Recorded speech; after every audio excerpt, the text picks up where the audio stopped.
Pemirsa, pemerintah Kabupaten Tabalong mengikuti sosialisasi fungsi dan peran Regional Investor Relation Unit atau RIRU secara virtual pada Senin tadi di Aula Nansarunai Setda Tabalong. Sosialisasi diberikan karena program RIRU akan dijalankan di Kalimantan Selatan. Pemkab Tabalong pun menyambut positif hal tersebut karena dinilai dapat mendorong pengembangan ekonomi.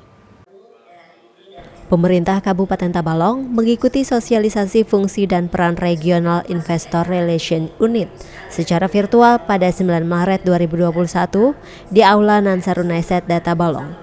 Program yang difasilitasi oleh Bank Indonesia ini berfungsi untuk mengelola informasi dan menjaga persepsi positif ekonomi suatu daerah, sehingga menarik minat investor.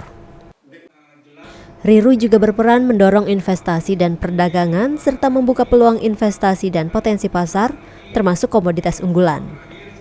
Untuk merealisasikan fungsi dan perannya, RIRU melakukan berbagai kegiatan mulai dari identifikasi dan persiapan proyek investasi, mempromosikan proyek investasi yang didukung oleh materi daerah, hingga mengupayakan proses matchmaking yang lebih terencana antara investor dengan potensi investasi daerah. Asisten Ekonomi dan Pembangunan Setda Tabalong, Yohani, berharap melalui RIRU ini pengembangan ekonomi semakin baik, khususnya di Kalimantan Selatan. Pasalnya dari sosialisasi yang disampaikan, Yohani menilai program RIRU berpotensi mendorong pengembangan ekonomi, sebagaimana yang sudah dijalankan di Provinsi Jawa Tengah. Ini dibentuk di provinsi. Kabupaten tentu akan mendukung bagaimana agar investasi ini memang berkembang. Tentu dari dukungan kabupaten inilah nanti pengembangan ekonomi kita akan lebih baik, khususnya di Kalimantan Selatan.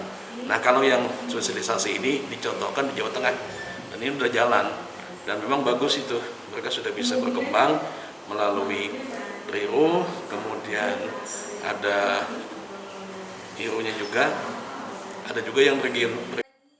Yohani menuturkan ke depan Pemkab Tabalong akan menunggu perkembangan program RIRU di tingkat Provinsi Kalsel, kemudian menentukan sektor yang dapat diinvestasikan, misalkan seperti UMKM, pertanian, atau kehutanan. Alfi Syahrin, TV Tabalong melaporkan.